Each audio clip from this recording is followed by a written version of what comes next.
The Cocker Spaniel and the Cockatoo.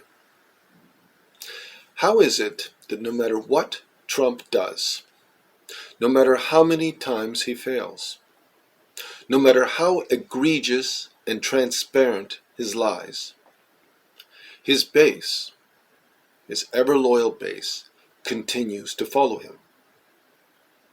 How did a man so obviously lacking in any redeeming qualities whatsoever, competence, integrity, valor, authenticity, loyalty, empathy, when a level of loyalty rarely offered to a saint? The answer? The simple answer is that the cult, the alt-right cult, which lies at the heart of the conservative base, of the Republican juggernaut, was already in place, steadily growing for decades outside the view of the mainstream press.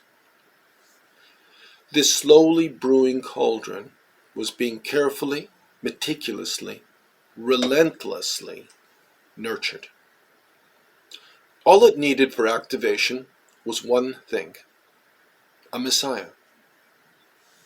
Not one particular Messiah, especially chosen by fate, divinely inspired. No, this edifice had been so beautifully constructed that any Messiah would do.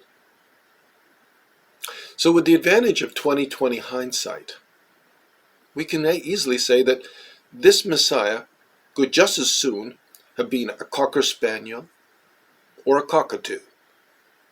Actually, why not both?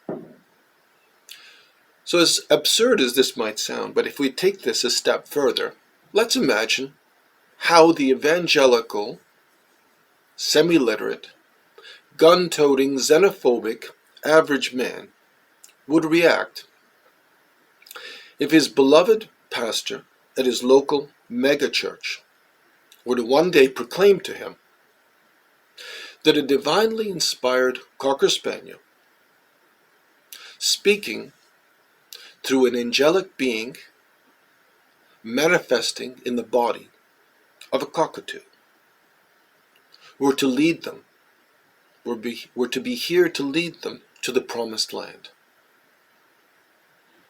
So, surely the results could be no worse than they are at present. To the extent that just by a combination of the law of averages and sheer happenstance, when anything did go right, it would be immediately attributed to the divine intervention from above via our dynamic duo, the Cocker Spaniel and the Cockatoo. Now, surely this is all preposterously absurd, but is it really any more ridiculous than what we have seen today, what we are seeing today? The only difference being that instead of a Cocker Spaniel and a Cockatoo, we have an orangutan.